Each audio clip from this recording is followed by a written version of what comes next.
Breaking news మనం చూస్తున్నాం. నిజాయితీ హుందాగా ఉండడం తన బాధ్యత అన్నారు AP chief secretary LV Subrahmanyam. అధికారులకు రోల్ మోడల్గా ఉండాల్సిన బాధ్యత తనపై ఉందన్నారు.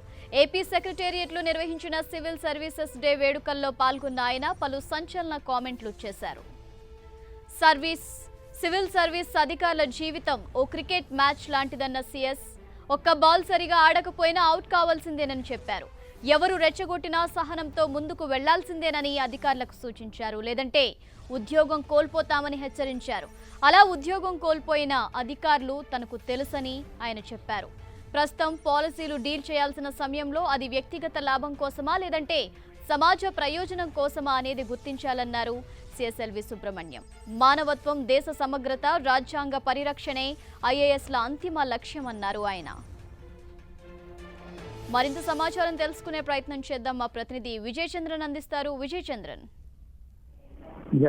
ఈ రోజు అంటే రేపు జరగాల్సినటువంటి సివిల్ సర్వీసెస్ డే వేడుకలను ఏపీ సెక్రటరియట్ అంటే రేపు ఆదివారం సెలవు కాబట్టి ఈ రోజే జరుపుకోవడం జరిగింది.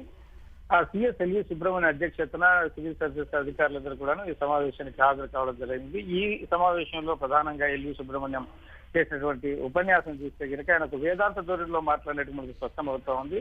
అంటే ఇప్పుడు జరుగుతున్న రాజకీయ పరిస్థితులు అయితేనేమి, కొంతమంది ఐఏఎస్ అధికారుల మీద వేటు పడ్డం అయితేనేమి, ముఖ్యమంత్రి చంద్రబాబు నాయుడు తన మీద చేసినటువంటి ఆరోపణలు అయితేనేమి, వీటన్నిటిని దృష్టిలో పెట్టుకుని ఆయన గర్భంగా ఈ వ్యాఖ్యలు చేసినట్లుగా మనం చూడొచ్చు. ఆయన చేసినట్టు ప్రసంగాన్ని మనం ఒకసారి పరిశీలిస్తే కనుక సివిల్ సర్వీసెస్ అధికారుల జీవితం క్రికెట్ మ్యాచ్ లాంటిది అని చెప్పేసి ఆయన వ్యాఖ్యానించడం జరిగింది. ఒక్క బాల్ సరిగా ఆడకపోయినా అవుట్ కావాల్సిందే, మిమ్మల్ని రెచ్చగొట్టినా సహనంతో ముందుకు వెళ్ళాలి, అవతల వాళ్ళు రెచ్చగొట్టారు కదా అని చెప్పి మనము టెంపర్ కోల్పోయి ప్రతి వ్యాఖ్యలు చేయడం అనేది కరెక్ట్ కాదు అని చెప్పేసి ఆయన సివిల్ సర్వీసెస్ ఉద్యోగులకు ఆయన సందేశం ఇవ్వడం జరిగింది.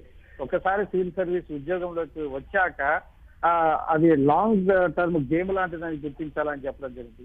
ప్రధానంగా ఆయన చేసిన వ్యాఖ్యలను మనం పరిశీలిస్తే బ్లాక్ 1 లో అయినా బ్లాక్ 2 అయినా ఉద్యోగం మనం చేసేది ఒకటే గుర్తించాలా అని చెప్పి చెప్పడం జరిగింది. బ్లాక్ 1 అంటే కనుక ముఖ్యమంత్రి చంద్రబాబు నాయుడు ఉన్నటువంటి కార్యాలయం. ఆ బ్లాక్ 2, బ్లాక్ 3, బ్లాక్ 4, బ్లాక్ 5 అనేటివి ఇతర ఐఏఎస్ అధికారులు అయితేనేమి ఇతర ఉద్యోగులు అయితేనట్టు ఉన్నటువంటి కార్యాలయాలు. కాబట్టి ముఖ్యమంత్రి చంద్రబాబు నాయుడు దగ్గర పనిచేసినా లేకుంటే కనుక ఇతర శాఖల్లో పనిచేసినా ఏది పనిచేసినా కూడా ఒకటే అని చెప్పేసి ఐఏఎస్ అధికారులు గుర్తించాలా అని చెప్పేసి ఆయన చెప్పడం జరిగింది. పని చేయాల్సినప్పుడు వ్యక్తిగత లాభం కోసం కాకుండా సమాజ శ్రేయస్సు కోసం చేయాల్సి ఉంటుంది. ఐఏఎస్ల అంతిమ లక్ష్యము మానవత్వము, దేశ సమగ్రత, రాజ్యాంగ పరిరక్షణ అయి ఉండాలి.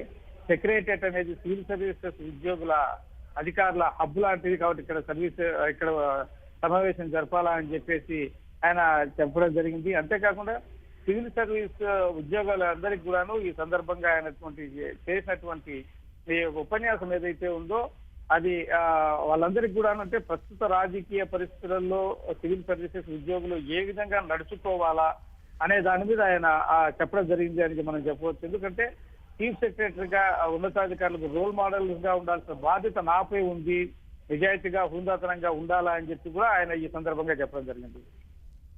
అంటే తన మీద వస్తున్నటువంటి ఆరోపణల విషయంగా కూడా ఒక విధంగా ఆయన డైరెక్ట్ గా అయితేనేమి ఇండైరెక్ట్ గా అయితేనేమి రెండు విధాలుగా చెప్పినట్టుగా మనం చూడొచ్చు. Right, thank you Vijay Chandran.